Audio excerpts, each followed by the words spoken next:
할머니 드세요. 폐업 직전 분식집 주인이 노숙자 할머니에게 마지막 남은 김밥을 건네자 일주일 후 100억대 한식 프랜차이즈 회장으로 밝혀진 그 할머니가 가게 앞에 벤츠를 세우고 내리는데 서울 명동 뒷골목 낡은 간판이 삐걱거리는 명화분식 앞 저녁 8시가 넘은 시각 가게 문에는 빨간 폐업 공고지가 바람에 펄럭이고 있었습니다. 가게 안에서는 43세 박미숙 씨가 마지막 남은 재료들을 정리하며 김밥을 말고 있었습니다. 구독과 좋아요는 큰 힘이 됩니다. 감사합니다. 미숙 씨는 17년 동안 지켜온 이 작은 분식집을 오늘로 완전히 닫아야 했습니다. 냉장고에 남은 단무지, 당근, 시금치, 계란을 꺼내며 그녀는 깊은 한숨을 내쉬었습니다. 손님도 없는 마지막 영업시간, 그녀는 습관처럼 김밥 10줄을 정성스럽게 만들었습니다. 김 위에 밥을 펴고 재료를 올리고 돌돌 말아 썰어내는 그 익숙한 동작은 지난 17년간 수만 번 반복한 것이었습니다. 미숙 씨는 혼잣말로 중얼거렸습니다. 그래도 마지막까지 제대로 만들자. 이게 명화분식의 마지막 김밥이니까. 김밥을 다 만들고 나서 그녀는 가게 문을 열고 밖으로 나왔습니다. 차가운 11월의 바람이 얼굴을 스쳤습니다. 가로등 불빛 아래 가게 바로 앞 골목 구석에 누군가 쓰러져 있는 것이 보였습니다. 미숙 씨가 다가가자 70대로 보이는 할머니 한 분이 낡은 코트를 입은 채 벽에 기대어 앉아 있었습니다. 할머니의 얼굴은 창백했고 입술은 파랗게 질려 있었습니다. 손은 부들부들 떨리고 있었습니다. 미숙 씨는 할머니를 조심스럽게 흔들었습니다. 할머니, 괜찮으세요? 할머니. 할머니는 천천히 눈을 떴습니다. 초점 없는 눈동자로 미숙 씨를 바라보았습니다. 목소리는 너무 작아서 거의 들리지 않았습니다. 배가 고파서 그래요. 사흘째 아무것도 못 먹었어요. 미숙 씨의 가슴이 철렁 내려앉았습니다. 자신도 내일부터 무엇을 먹고 살아야 할지 막막한 상황이었지만 눈앞의 할머니가 너무 안쓰러웠습니다. 그녀는 잠시도 망설이지 않고 가게로 돌아가 방금 만든 김밥 5줄과 따뜻한 어묵국을 담아왔습니다. 할머니, 드세요. 따뜻한 거 드시고 힘 좀 내세요. 미숙 씨는 할머니를 부축해 가게 앞 의자에 앉혔습니다. 할머니는 떨리는 손으로 김밥을 집어들었습니다. 첫 입을 베어 물자 할머니의 눈에서 눈물이 주르르 흘러내렸습니다. 그리고는 말없이 김밥을 먹기 시작했습니다. 한 입, 두 입, 천천히 그리고 조심스럽게. 미숙 씨는 옆에서 할머니를 지켜보며 어묵국을 불어 식혀 건넸습니다. 할머니는 고개를 들어 미숙 씨를 바라보았습니다. 처음으로 제대로 된 시선이 마주쳤습니다. 할머니의 눈빛에는 깊은 감사와 함께 뭔가 형언할 수 없는 감정이 담겨 있었습니다. 정말 고맙습니다. 이 은혜 꼭 갚겠습니다. 미숙 씨는 손을 저었습니다. 무슨 말씀을요? 할머니 따뜻하게 드시고 힘내세요. 제가 해드릴 수 있는 건 이게 전부예요. 할머니는 김밥 5줄과 어묵국을 전부 다 먹었습니다. 얼굴에 조금씩 혈색이 돌아왔습니다. 그리고는 천천히 일어나 미숙 씨에게 깊게 허리를 숙여 인사했습니다. 할머니는 말없이 골목 어둠 속으로 사라졌습니다. 미숙 씨는 그 뒷모습을 한참 바라보다가 가게로 돌아왔습니다. 남은 김밥 5줄을 비닐봉지에 담으며 미숙 씨는 생각했습니다. 내일부터 나도 어떻게 살아야 할지 모르는데 그래도 오늘은 좋은 일 한 것 같아. 마지막 날에 좋은 일로 마무리하니까 조금은 덜 서럽네. 그녀는 가게 불을 끄고 마지막으로 가게를 둘러보았습니다. 17년의 추억이 담긴 이곳, 딸 은지를 키우며 하루하루 버텨온 이 작은 공간. 내일 아침이면 철거 업체가 들어와 이 모든 것을 부숴버릴 것입니다. 미숙 씨는 눈물을 닦으며 가게 문을 잠갔습니다. 다음 날 아침 6시 30분 미숙 씨의 휴대폰이 연달아 울렸습니다. 화면에는 문자 메시지가 20통 넘게 쌓여 있었습니다. 전부 건물주 강태식 씨로부터 온 월세 독촉 문자였습니다. 박미숙 씨, 오늘까지 500만 원 안 들어오면 고소합니다. 밀린 월세 3개월치 1,500만 원 오늘 12시까지 입금하세요. 답장 없으면 법적 조치 들어갑니다. 미숙 씨는 침대에 앉아 휴대폰을 꽉 쥐었습니다. 은행 어플을 열어 통장 잔고를 확인했습니다. 37만 원. 딸 은지의 이번 주 식비로 쓰려고 아껴둔 돈이었습니다. 그녀는 지난 3개월간 코로나 이후 장사가 안 되면서 월세를 내지 못했습니다. 빌릴 곳도 없었습니다. 친구들에게도 이미 다 빌렸고 은행 대출도 신용 문제로 막혀 있었습니다. 미숙 씨는 떨리는 손으로 건물주에게 전화를 걸었습니다. 강 사장님, 저 박미숙입니다. 일주일만 시간을 주시면 안 될까요? 제가 알아보고 있는 데가 있어서요. 전화 너머로 건물주의 차갑고 날카로운 목소리가 들려왔습니다. 박미숙 씨, 내가 몇 번을 기다려줬는데요. 일주일? 하루도 못 기다립니다. 오늘 12시까지 안 들어오면 바로 고소 들어갑니다. 그리고 철거 업체 이미 불렀어요. 오전 10시에 들어갑니다. 사장님, 제발이요. 17년 동안 성실하게 월세 냈잖아요. 이번만요. 됐어요. 이미 다른 세입자 계약했습니다. 박미숙 씨 나가셔야 해요. 전화가 끊겼습니다. 미숙 씨는 휴대폰을 내려놓고 고개를 떨어뜨렸습니다. 눈물이 주르르 흘러내렸습니다. 어떻게 해야 할까? 딸 은지에게는 뭐라고 말해야 할까? 오전 9시 40분 미숙 씨는 서둘러 명화분식으로 갔습니다. 가게 앞에는 이미 철거업체 트럭 2대가 서 있었습니다.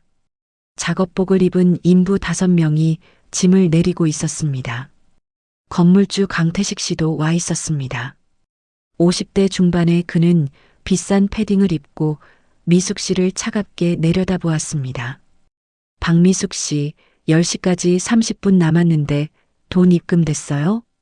미숙 씨는 고개를 숙였습니다. 죄송합니다. 조금만 더 시간을 주시면요. 강태식 씨는 코웃음을 쳤습니다. 시간 없어요. 시작하세요. 그의 말이 끝나자마자 철거 인부들이 가게 안으로 들어가기 시작했습니다. 미숙 씨가 앞을 막아섰습니다. 잠깐만요. 제 물건들이라도 먼저 빼게 해주세요. 강태식 씨가 손목시계를 보며 말했습니다. 10분 드릴게요. 10분 안에 필요한 거 챙기세요. 미숙 씨는 서둘러 가게 안으로 들어갔습니다. 손이 떨렸습니다. 무엇부터 챙겨야 할지 머릿속이 하얘졌습니다. 그녀는 딸 은지가 어렸을 때 그린 그림이 붙어 있는 벽을 보았습니다. 엄마 힘내세요 라고 쓰인 그 그림을 조심스럽게 떼어냈습니다. 그리고 20년 넘게 사용한 주방 칼과 도마, 김밥말이를 챙겼습니다. 가게 밖에서는 단골 손님 4-5명이 모여 있었습니다. 10년 넘게 이 가게를 이용해온 분들이었습니다. 60대 김영숙 할머니가 큰 소리로 항의했습니다. 사장님, 이게 뭐 하는 짓이에요? 미숙이가 얼마나 성실하게 장사했는데요. 강태식 씨는 팔짱을 끼고 무표정하게 대답했습니다. 할머니, 사업은 감정으로 하는 게 아닙니다. 돈 못 내면 나가는 거예요. 그래도 사람이 그렇게 하면 안 되지. 단골 손님들이 웅성거렸지만 강태식 씨는 전혀 개의치 않았습니다. 오히려 철거 인부들에게 소리쳤습니다. 빨리 시작해요. 시간 없어요. 인부들이 전동 드릴과 쇠지렛대를 들고 가게 안으로 들어갔습니다. 미숙 씨는 자신의 소중한 물건들을 박스에 담으며 눈물을 흘렸습니다. 17년의 추억이 담긴 이곳이 단 10분 만에 사라지는 것을 보는 것은 너무나 고통스러웠습니다. 10시 10분 철거가 시작되었습니다. 가게 간판이 떨어지고 벽이 부서지기 시작했습니다. 미숙 씨는 가게 밖에서 그 광경을 멍하니 바라보았습니다.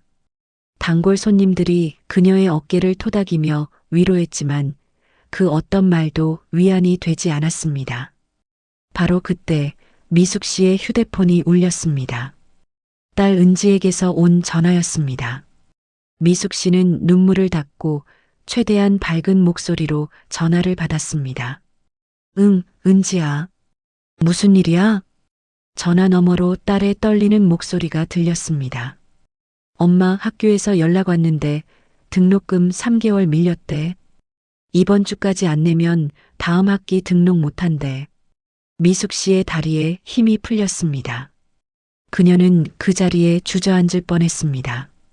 오후 2시 명화 분식이 있던 자리에는 잔해만 남아 있었습니다. 미숙 씨는 박스 3개에 담긴 짐을 들고 집으로 돌아왔습니다. 좁은 원룸에 들어서자 더욱 현실이 무겁게 다가왔습니다.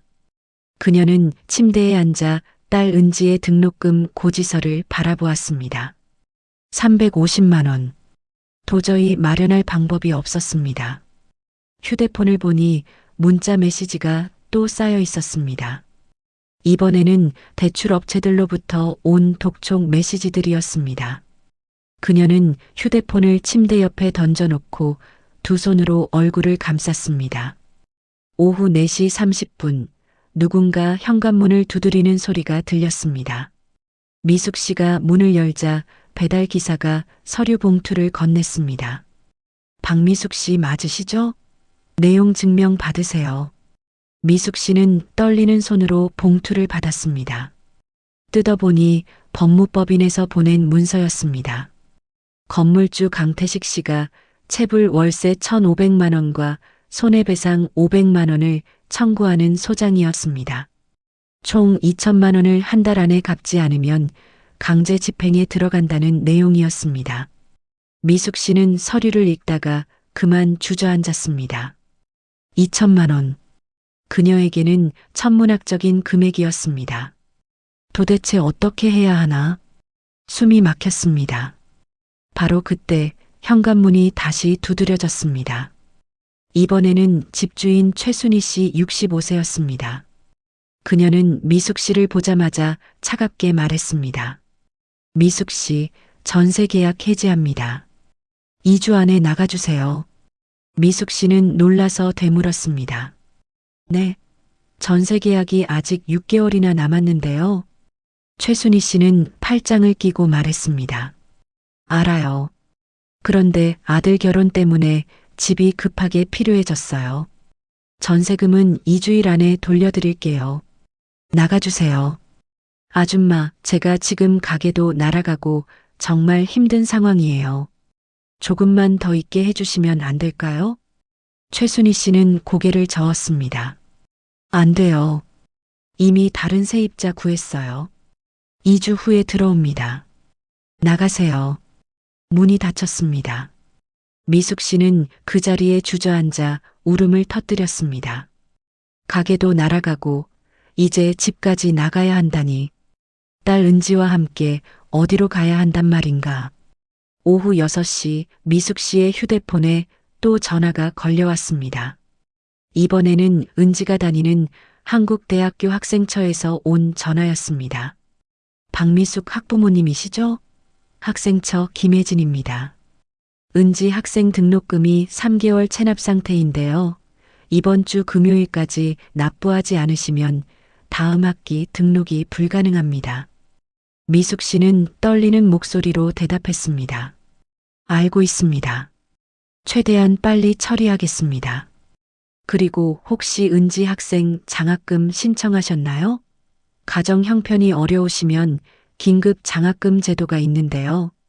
미숙 씨의 눈에 희망의 빛이 스쳤습니다.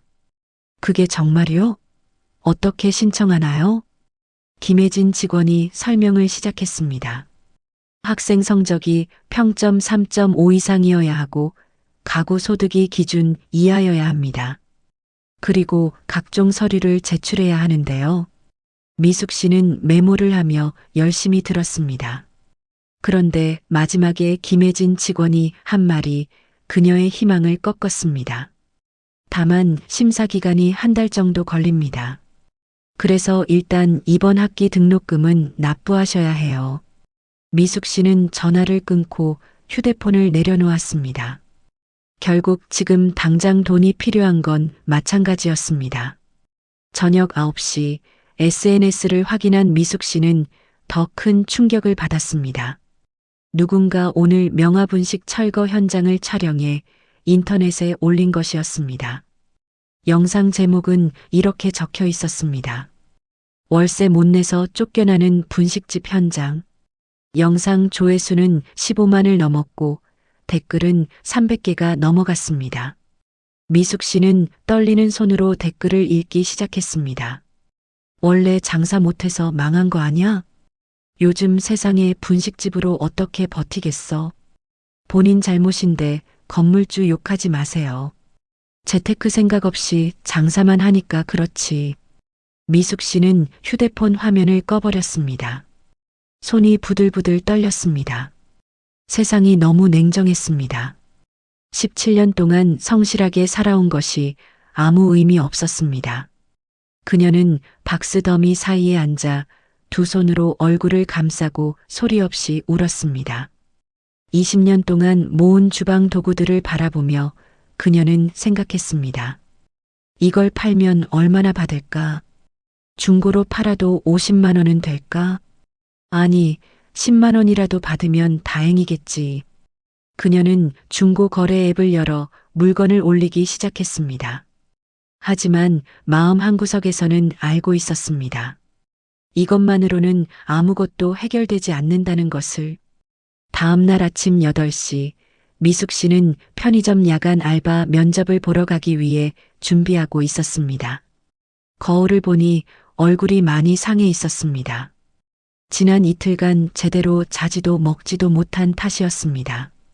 그녀는 화장으로 피곤한 기색을 감추려 했지만 쉽지 않았습니다. 휴대폰이 울렸습니다. 딸 은지에게서 온 문자였습니다. 엄마, 오늘 학교에서 면담 요청 왔어. 오후 2시까지 학교로 와달래. 같이 가줄 수 있어? 미숙 씨는 한숨을 쉬며 답장을 보냈습니다. 알았어. 엄마가 갈게. 오전 10시 미숙 씨는 명동역 근처 편의점에 도착했습니다. 면접을 보러 온 사람은 그녀 혼자가 아니었습니다. 20대 초반으로 보이는 젊은 남자 2명과 30대 여성 1명이 더 있었습니다. 편의점 점장 이철수 씨 55세가 그들을 불러 모았습니다. 자, 오늘 면접은 간단하게 진행하겠습니다. 야간 근무 가능하신 분 손들어 보세요. 미숙 씨를 포함해 3명이 손을 들었습니다. 이철수 점장이 미숙 씨를 보며 물었습니다. 박미숙 씨, 나이가 43세시네요. 야간 근무 체력적으로 괜찮으시겠어요? 미숙 씨는 고개를 끄덕였습니다. 네, 괜찮습니다. 분식집을 17년 동안 운영했어요. 새벽까지 일하는 거 익숙합니다. 이철수 점장은 고개를 끄덕이며 다음 질문을 했습니다. 그런데 갑자기 편의점 알바를 지원하신 이유가 뭔가요? 분식집은요? 미숙 씨는 잠시 망설이다가 솔직하게 대답했습니다. 가게가 문을 닫게 됐습니다. 경제적으로 어려운 상황이라 일자리가 급하게 필요해요. 이철수 점장은 고개를 끄덕이더니 다른 지원자들에게도 질문을 했습니다. 면접은 15분 정도 진행되었습니다. 면접이 끝나고 이철수 점장이 말했습니다. 최종 결과는 이틀 후에 문자로 알려드리겠습니다. 미숙 씨는 고개를 숙여 인사하고 편의점을 나왔습니다. 거리를 걸으며 그녀는 혼잣말로 중얼거렸습니다. 제발 붙었으면 좋겠다. 지금 나에게 필요한 건 당장 일자리야. 오후 1시 30분 미숙 씨는 한국대학교 학생처에 도착했습니다. 딸 은지가 먼저 와서 기다리고 있었습니다. 은지는 엄마를 보자 달려와 안겼습니다. 엄마, 괜찮아? 미숙 씨는 딸의 등을 토닥이며 밝게 웃으려 애썼습니다. 응, 괜찮아. 엄마는 걱정하지 마. 학생처 상담실에서 김혜진 직원이 두 사람을 맞이했습니다. 그녀는 서류 몇 장을 꺼내 책상 위에 놓았습니다. 은지 학생 등록금이 총 3개월치 350만 원 체납 상태입니다. 이번 주 금요일까지 납부하지 않으면 재적 처리될 수 있습니다. 은지가 눈물을 글썽이며 말했습니다. 선생님, 정말 방법이 없을까요? 엄마가 지금 정말 힘든 상황이에요. 김혜진 직원은 안타까운 표정으로 고개를 저었습니다. 긴급 장학금 제도가 있긴 한데 심사 기간이 한 달 이상 걸립니다. 그리고 일단 이번 학기 등록금은 납부하셔야 신청이 가능해요. 미숙 씨는 김혜진 직원에게 물었습니다. 분할 납부는 안 될까요? 한 달에 100만 원씩이라도요. 김혜진 직원이 고개를 저었습니다. 죄송하지만 학교 규정상 불가능합니다. 일괄 납부만 가능해요. 상담이 끝나고 미숙 씨와 은지는 학교 벤치에 앉았습니다. 은지가 엄마 손을 꼭 잡으며 말했습니다. 엄마, 나 휴학할게. 1년 쉬고 돈 모아서 다시 복학할게. 미숙 씨는 화들짝 놀라며 말했습니다. 무슨 소리야? 너 지금 3학년이잖아. 휴학하면 안 돼. 엄마가 어떻게든 해결할게. 하지만 미숙 씨는 속으로 생각했습니다. 도대체 어떻게 해결하지? 350만 원을 사흘 안에 마련한다는 게 가능한 일일까? 오후 4시 30분 미숙 씨는 집으로 돌아오는 길에 갑자기 어지러움을 느꼈습니다. 시야가 흐려지고 다리에 힘이 풀렸습니다. 그녀는 지하철역 계단 앞에서 그만 쓰러지고 말았습니다. 지나가던 행인들이 소리쳤습니다. 여기 사람 쓰러졌어요. 누가 119 불러요. 미숙 씨는 의식이 희미해지는 가운데 천장이 빙글빙글 도는 것을 느꼈습니다. 그리고 그대로 정신을 잃었습니다. 1시간 후 미숙 씨는 명성병원 응급실에서 깨어났습니다. 옆에는 딸 은지가 울며 앉아 있었습니다. 엄마, 괜찮아? 담당 의사 박준혁 선생 38세가 다가와 설명했습니다. 과로와 스트레스성 위염입니다. 며칠 동안 제대로 식사를 안 하신 것 같은데요. 링거 맞고 푹 쉬셔야 합니다. 입원을 권장합니다. 미숙 씨는 고개를 저었습니다. 아니에요, 괜찮습니다. 집에서 쉴게요. 박준혁 의사가 걱정스러운 표정으로 말했습니다. 계속 이러시면 더 큰 병이 올 수 있어요. 최소 3일은 입원하셔야 해요. 미숙 씨는 간호사에게 조용히 물었습니다. 입원비가 얼마나 나오나요? 은주 간호 선생님 29세가 대답했습니다. 3일 입원에 링거 치료 포함하면 약 80만 원 정도 예상됩니다. 미숙 씨는 고개를 저었습니다. 괜찮습니다. 집에 가서 쉴게요. 박준혁 의사가 한숨을 쉬며 말했습니다. 그럼 최소한 링거라도 맞고 가세요. 지금 탈수 상태입니다. 미숙 씨가 물었습니다. 링거는 얼마예요? 25만 원입니다. 미숙 씨는 통장 잔고를 떠올렸습니다. 37만 원. 링거를 맞으면 12만 원밖에 남지 않습니다. 그 돈으로 은지와 일주일을 버텨야 합니다. 그녀는 고개를 저었습니다. 괜찮습니다. 집에서 푹 쉴게요. 박준혁 의사는 어이없다는 표정을 지었지만 더 이상 강요할 수 없었습니다. 미숙 씨는 은지의 부축을 받으며 병원을 나왔습니다. 저녁 노을이 붉게 물들어 있었습니다. 그녀는 하늘을 올려다보며 혼잣말로 중얼거렸습니다. 하늘이시여, 제발 저에게 길을 보여주세요. 일주일이 지났습니다. 미숙 씨는 병원에서 돌아온 후 사흘 동안 꼼짝 않고 누워 있었습니다. 편의점 알바는 결국 떨어졌고 중고로 내놓은 주방 도구들도 팔리지 않았습니다. 집 전세 계약 해지일은 일주일밖에 남지 않았습니다. 그녀는 이제 정말 막다른 골목에 몰린 것처럼 느껴졌습니다. 금요일 아침 6시 미숙 씨는 물소리에 잠에서 깼습니다. 창밖을 보니 비가 내리고 있었습니다. 그녀는 일어나 창문을 열었습니다. 차가운 공기가 얼굴을 스쳤습니다. 비를 맞으며 그녀는 생각했습니다. 하늘도 나처럼 우는구나. 바로 그때 밖에서 차 소리가 들렸습니다. 미숙 씨는 무심코 아래를 내려다보았습니다. 그리고 눈을 크게 떴습니다. 건물 앞에 검은색 벤츠 S클래스 세대가 나란히 정차해 있었습니다. 이 좁은 골목에 저런 고급 차들이 왜 서 있는 걸까? 차 문이 열리고 정장을 입은 사람들이 내렸습니다. 남자 4명, 여자 1명. 모두 깔끔한 정장 차림이었습니다. 그리고 마지막으로 한 노부인이 차에서 내렸습니다.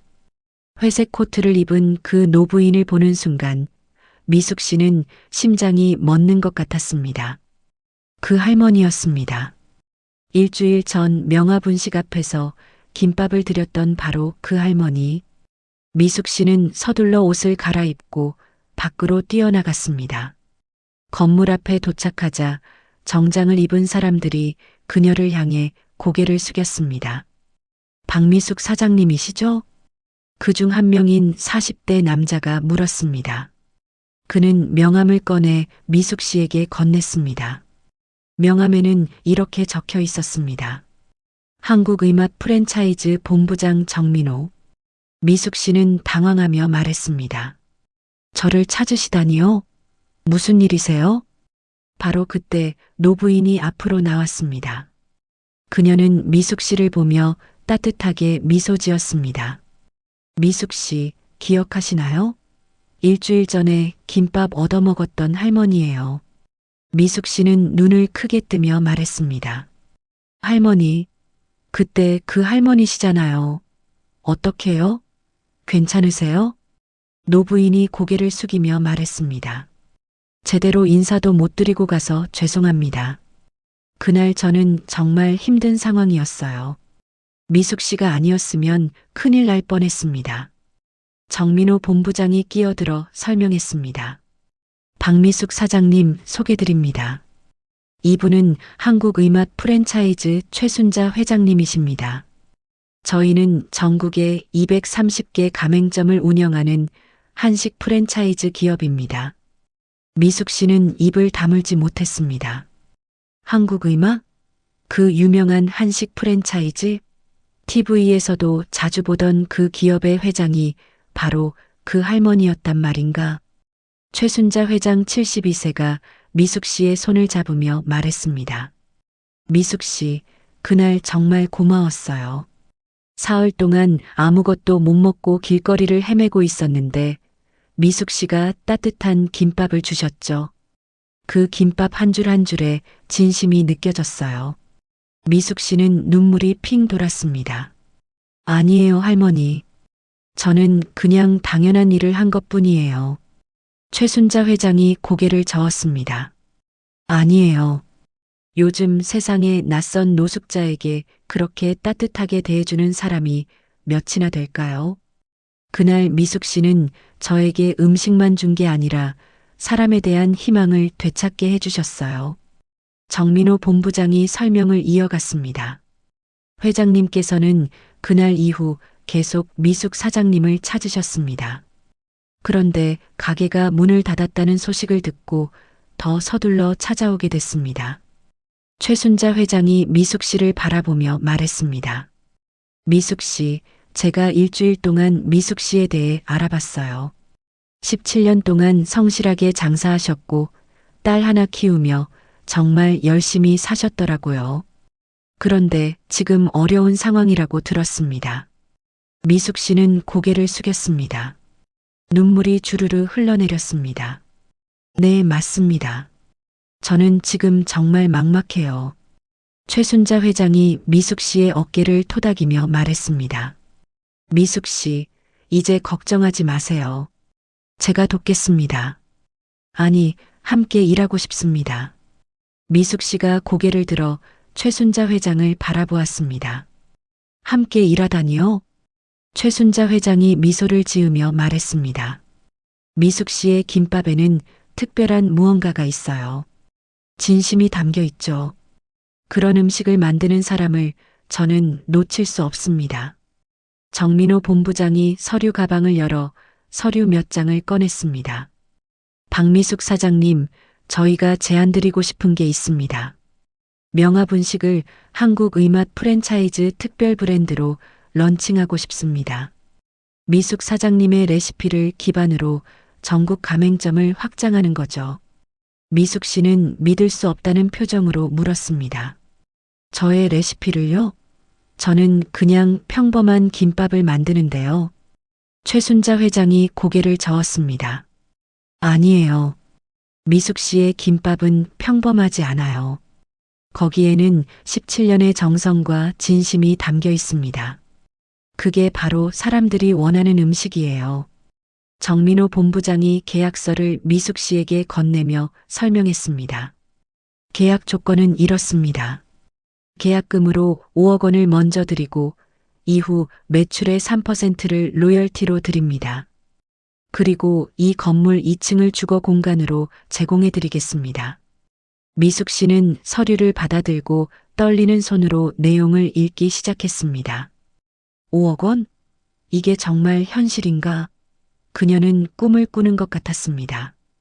바로 그때 건물 안에서 건물주 강태식 씨가 나왔습니다.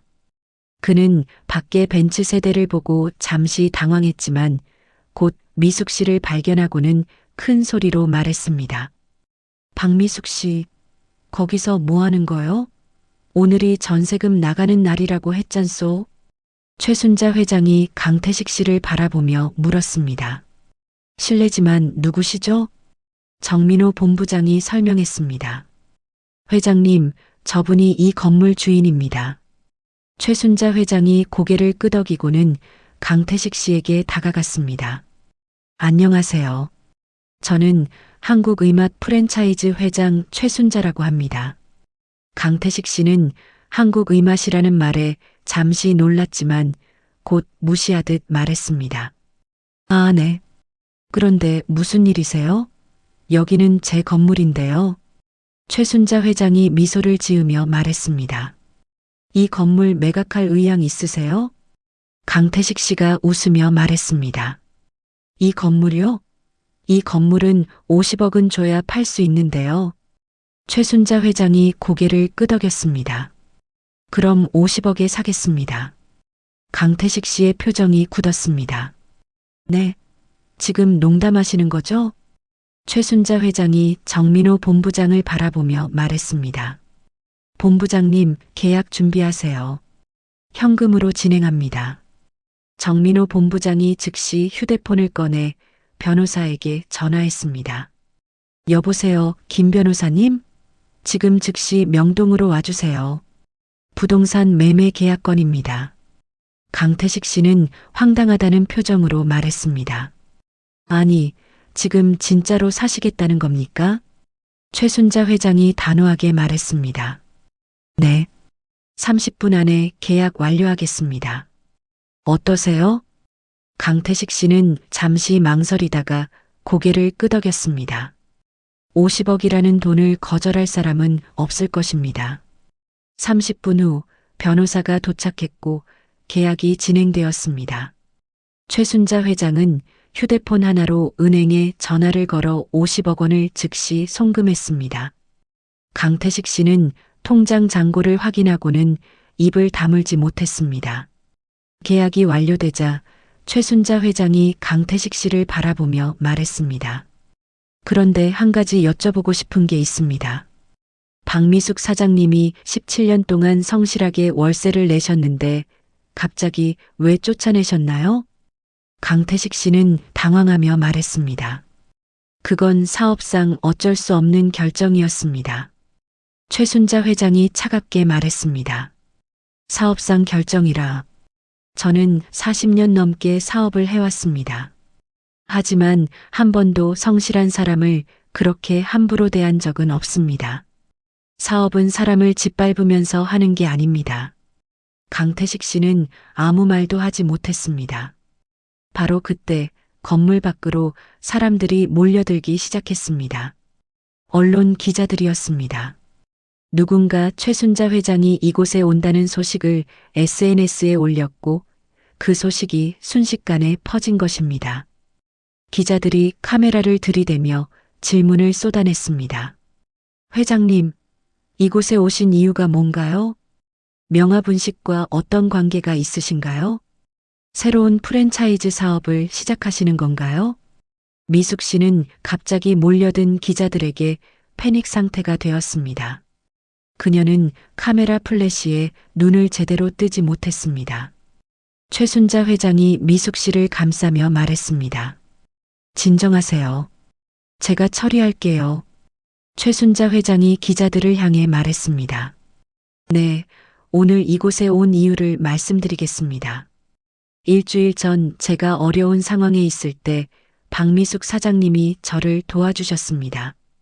그 은혜를 갚고 동시에 훌륭한 요리사와 함께 일하고 싶어서 왔습니다.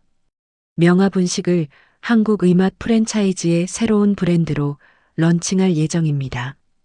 기자들이 더욱 흥분하며 질문을 쏟아냈습니다. 구체적으로 어떤 도움을 받으셨나요? 얼마에 계약하셨나요? 최순자 회장이 손을 들어 기자들을 제지했습니다. 자세한 내용은 다음 주 기자회견에서 발표하겠습니다. 오늘은 이만 돌아가 주세요. 기자들이 계속 질문을 쏟아냈지만 정민호 본부장과 직원들이 그들을 막았습니다. 최순자 회장은 미숙 씨를 데리고 건물 안으로 들어갔습니다. 건물 안카페에 앉아 최순자 회장이 미숙 씨에게 물었습니다. 미숙 씨, 괜찮으세요? 미숙 씨는 여전히 떨리는 목소리로 대답했습니다. 네, 괜찮아요. 그런데 이게 정말 현실인가요? 꿈 같아요. 최순자 회장이 미소를 지으며 말했습니다. 현실입니다. 그리고 이제부터 더 좋은 일들이 시작될 거예요. 바로 그때 건물 밖에서 또 소란이 일었습니다. 이번에는 강태식 씨가 철거 업체 직원들에게 무언가 소리를 지르고 있었습니다. 최순자 회장이 창밖을 보며 정민호 본부장에게 말했습니다. 저 사람 조사 좀 해주세요. 뭔가 석연치 않은 구석이 있는 것 같아요. 정민호 본부장이 고개를 끄덕이고 즉시 전화를 걸기 시작했습니다. 1시간 후 조사 결과가 나왔습니다. 강태식 씨는 지난 3년 동안 여러 건물에서 세입자들을 강제로 내보내고 건물을 되팔아 부당 이익을 챙긴 전력이 있었습니다. 그리고 세입자들에게 받은 보증금 일부를 횡령한 혐의도 있었습니다. 최순자 회장이 서류를 보며 고개를 저었습니다. 이런 사람이 있다니. 즉시 고소하세요. 정민호 본부장이 대답했습니다. 네, 회장님. 법무팀에 전달하겠습니다.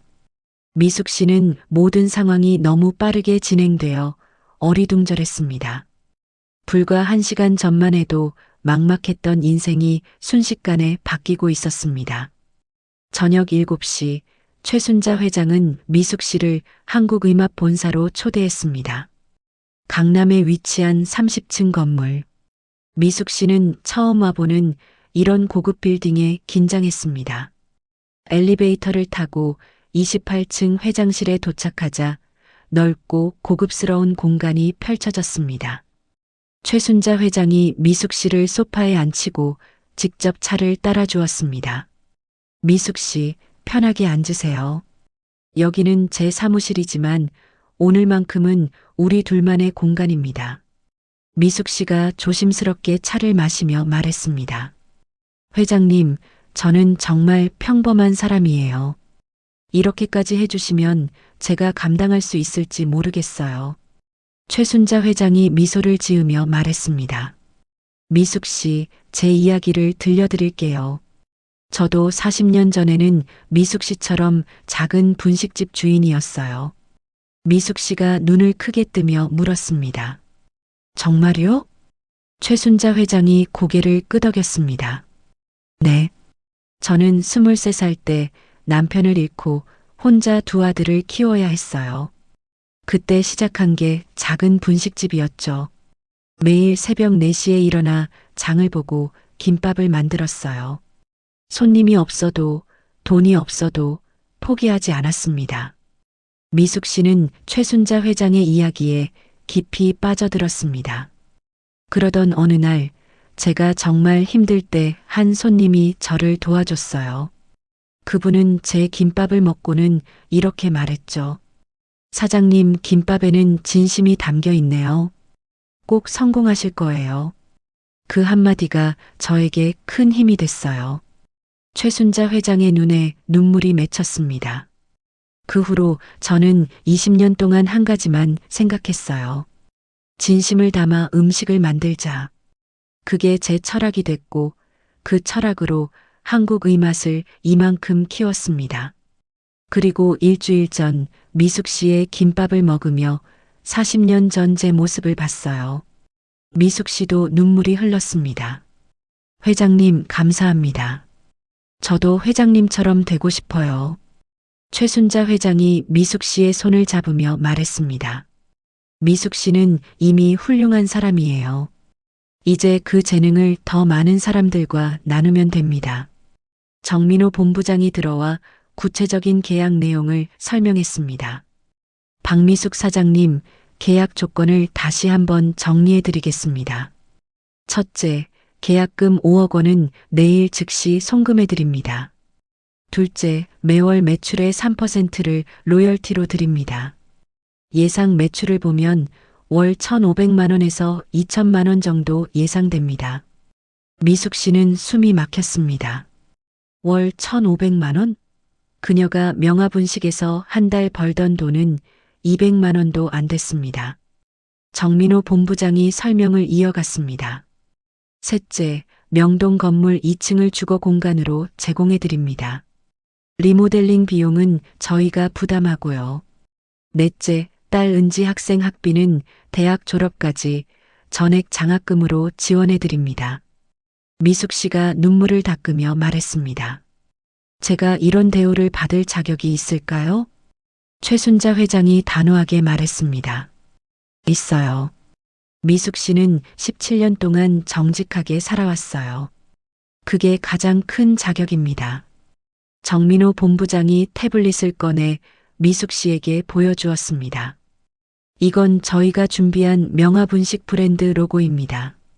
어떠세요? 화면에는 따뜻한 느낌의 로고가 보였습니다. 명화분식이라는 글자 옆에 김밥이 그려져 있었고 아래에는 17년의 정성이라는 문구가 적혀 있었습니다. 미숙 씨가 화면을 보며 눈물을 흘렸습니다. 너무 좋아요. 정말 제 마음을 담은 것 같아요. 최순자 회장이 미소를 지으며 말했습니다. 그럼 계약하시겠어요? 미숙 씨는 고개를 끄덕였습니다. 그녀는 떨리는 손으로 계약서에 서명했습니다. 그 순간 그녀의 인생이 완전히 바뀌었습니다. 계약이 끝나고 최순자 회장이 말했습니다. 미숙 씨, 이제 집에 가서 딸에게 좋은 소식 전하세요. 그리고 내일부터 본격적으로 준비 시작합니다. 미숙 씨가 깊게 허리를 숙이며 말했습니다. 회장님, 정말 감사합니다. 이 은혜 평생 잊지 않겠습니다. 최순자 회장이 미숙 씨를 일으켜 세우며 말했습니다. 은혜가 아니에요. 이건 미숙 씨가 받을 자격이 있는 기회입니다. 그리고 저도 미숙 씨에게 배우고 싶어요. 진심을 잃지 않는 법을요.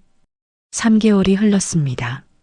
명동의 명화분식은 완전히 새롭게 단장되었습니다. 한국의맛 본사에서 인테리어 전문가들이 투입되어 현대적이면서도 따뜻한 느낌의 매장을 만들었습니다. 건물 2층은 미숙 씨와 은지가 살 수 있는 아늑한 주거 공간으로 리모델링 되었습니다. 오픈일 아침 10시 명화분식 앞에는 300명이 넘는 사람들이 줄을 섰습니다. 언론 기자들도 20명 넘게 와 있었습니다. 최순자 회장의 스토리가 SNS와 뉴스를 통해 퍼지면서 명화분식은 순식간에 화제가 되었습니다. 미숙 씨는 깨끗한 주방복을 입고 주방에 서 있었습니다. 딸 은지도 옆에서 엄마를 도왔습니다. 최순자 회장이 주방으로 들어와 미숙 씨를 격려했습니다. 미숙 씨, 준비됐어요? 미숙 씨가 고개를 끄덕이며 밝게 웃었습니다. 네, 회장님. 17년 동안 해온 일인데 자신 있습니다. 최순자 회장이 미소를 지었습니다. 그럼 시작해 볼까요? 오전 11시 명화분식이 정식으로 오픈했습니다. 첫 손님은 일주일 전 미숙 씨에게 김밥을 받았던 단골 손님 김영숙 할머니였습니다.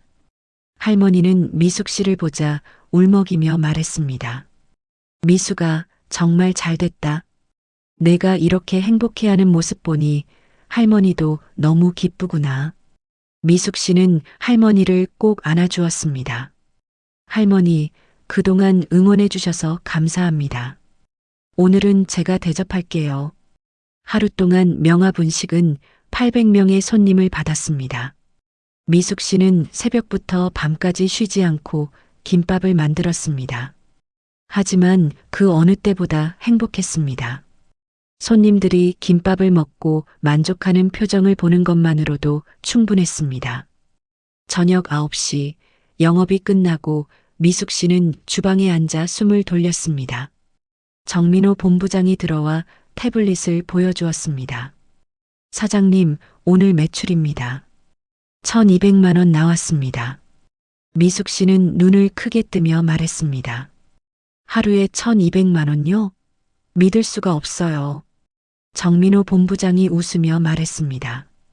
그리고 이미 전국 30개 지역에서 가맹 문의가 들어왔습니다. 다음 달부터 본격적으로 가맹점을 오픈할 예정입니다. 미숙 씨는 감격하며 눈물을 흘렸습니다. 불과 3개월 전만 해도 모든 것을 잃을 뻔했는데 지금은 전국적인 브랜드를 만들고 있다니 믿기지 않았습니다. 한 달 후 좋은 소식과 나쁜 소식이 동시에 들려왔습니다. 건물주 강태식 씨는 횡령과 사기 혐의로 검찰에 기소되어 구속되었습니다. 조사 결과 그는 지난 5년 동안 15명의 세입자들에게서 부당하게 돈을 뜯어낸 것으로 밝혀졌습니다. 철거업체 직원들도 불법 영업 혐의로 영업 정지 처분을 받았습니다. 그리고 SNS에서 미숙 씨를 비난했던 악플러들 중 일부는 자발적으로 사과문을 올렸습니다. 미숙 씨는 그 소식을 듣고도 크게 기뻐하지 않았습니다. 그녀는 최순자 회장에게 말했습니다. 회장님, 그 사람들도 나름대로 이유가 있었을 거예요. 저는 그냥 제 일에 집중하고 싶어요. 최순자 회장이 고개를 끄덕이며 말했습니다. 그게 바로 미숙 씨의 장점이에요. 원망하지 않고 앞만 보는 것. 6개월이 지났습니다. 명화분식은 전국 30개 도시에 가맹점을 오픈했습니다. 모든 가맹점이 성공적으로 운영되었고 미숙 씨의 월 수입은 3천만 원을 넘어섰습니다. 딸 은지는 장학금을 받으며 학교에 다니고 있었고 성적도 많이 올랐습니다. 은지는 엄마에게 말했습니다. 엄마, 나도 나중에 엄마처럼 사람들에게 따뜻한 음식을 만들어주고 싶어. 미숙 씨는 딸을 안으며 말했습니다. 그래, 은지야. 음식은 단순히 배를 채우는 게 아니라 마음을 따뜻하게 하는 거란다. 어느 금요일 저녁 미숙 씨는 명화분식 앞을 걷고 있었습니다. 가로등 불빛 아래 한 젊은 남자가 길거리에 앉아 있는 것이 보였습니다. 그는 25살 정도로 보였고 지친 표정으로 고개를 숙이고 있었습니다. 미숙 씨는 그를 보는 순간 1년 전 자신의 모습이 떠올랐습니다. 그녀는 가게로 들어가 김밥 5줄과 따뜻한 어묵국을 담아 나왔습니다. 청년에게 다가가 미숙 씨는 말했습니다. 드세요. 따뜻한 거 드시고 힘 좀 내세요. 청년이 고개를 들어 미숙 씨를 바라보았습니다. 그의 눈에는 눈물이 맺혀 있었습니다. 감사합니다. 정말 감사합니다. 미숙 씨는 미소를 지으며 말했습니다. 힘내세요. 힘든 시간은 지나갑니다. 저도 그랬어요. 청년은 김밥을 받아들고 천천히 먹기 시작했습니다. 미숙 씨는 그 모습을 잠시 바라보다가 가게로 돌아갔습니다. 2층 주거 공간으로 올라가니 딸 은지가 공부를 하고 있었습니다. 은지야, 저녁 먹자. 응, 엄마. 오늘 뭐 해? 김밥이랑 떡볶이. 두 모녀는 함께 저녁을 먹으며 이야기를 나누었습니다. 미숙 씨는 창밖을 보며 생각했습니다. 1년 전 그날 노숙자 할머니에게 김밥을 건넨 그 순간이 내 인생을 바꿨어. 그리고 오늘 나도 누군가에게 그런 순간을 만들어줬어. 밤 11시 미숙 씨는 침대에 누워 하루를 돌아보았습니다. 거실에는 최순자 회장이 보내준 감사패가 걸려 있었습니다. 그 감사패에는 이렇게 적혀 있었습니다.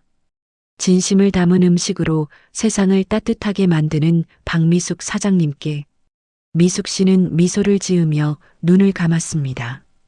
그녀의 가슴 속에는 감사함과 행복이 가득했습니다. 그리고 다짐했습니다. 앞으로도 계속 진심을 담아 음식을 만들자.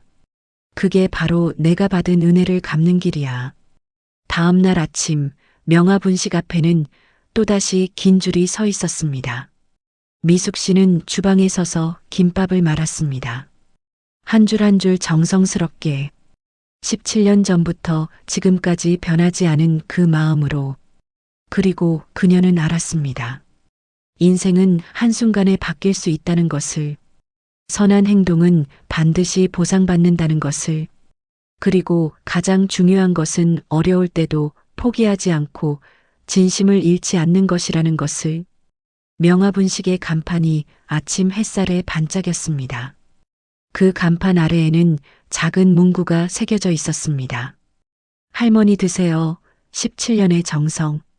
그 문구는 미숙 씨의 인생을 대변하는 말이었습니다. 그리고 앞으로도 변하지 않을 그녀의 철학이었습니다. 여러분의 구독이 저에게는 큰 힘이 됩니다. 따뜻한 이야기 앞으로도 계속 전해드리겠습니다. 구독과 응원 진심으로 감사드립니다.